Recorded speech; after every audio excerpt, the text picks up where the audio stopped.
Vari kuti big up stage. Vari kuti chi. Reka ndiva pandinonzi Mox.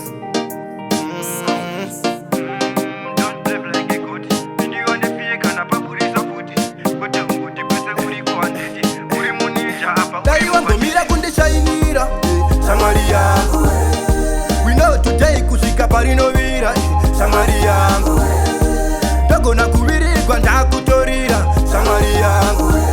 Muyenzi mari inouya wakarivara. Shamwari yangu. Dai wambomira kundipozera. Ndogona kuvirirwa ndakukuganzira. Ndakutojagula ndakutogugula. Mota ini ndakutogugula. Udzinenge yadya mfenjerekera vashura. Ndava kutenga zvikafu zvinodhura.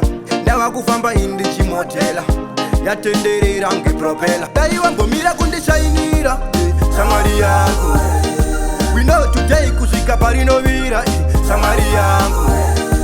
Togona kuvirigwa ndakutorira. Shamwari yangu. Muyenzi mari inouya wakarivara. Shamwari yangu.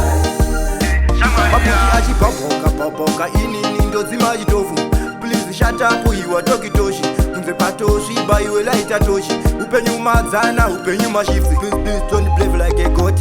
Pindiwa nefie kana pabudiswa futi. Kote unguti kwese uriko handiti. Uri muninja apa uri mubanditi. Mira kundishayinira. Shamwari yangu. We know today kusvika parinovira. Shamwari yangu. Togona kuvirigwa ndakutorira. Shamwari yangu. Muyenzi mari inouya wakarivara. Shamwari yangu. Dai wambomira kundipozera. Ndogona kuvirirwa ndakukuganzira. Ndakutojagula ndakutogugula. Mota ini ndakutogugula. Udzinenge yadya mfenjerekera vashura.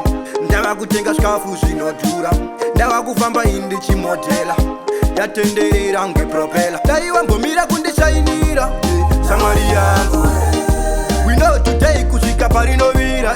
Shamwari yangu. Ndogona kuvirigwa ndakutorira. Shamwari yangu. Muyenzi mari inouya wakarivara. Shamwari yangu. Maputi achibhabhoka inini ndodzima chitofu. Please shut up iwa tokitoshi. Kunze patoshi baiwe laita toshi. Upenyu madzana upenyu mashifti. Please don't play like a goat. Pindiwa nefie kana pabudiswa futi. Kote unguti kwese uriko handiti.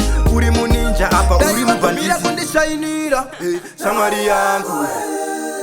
RWS Music.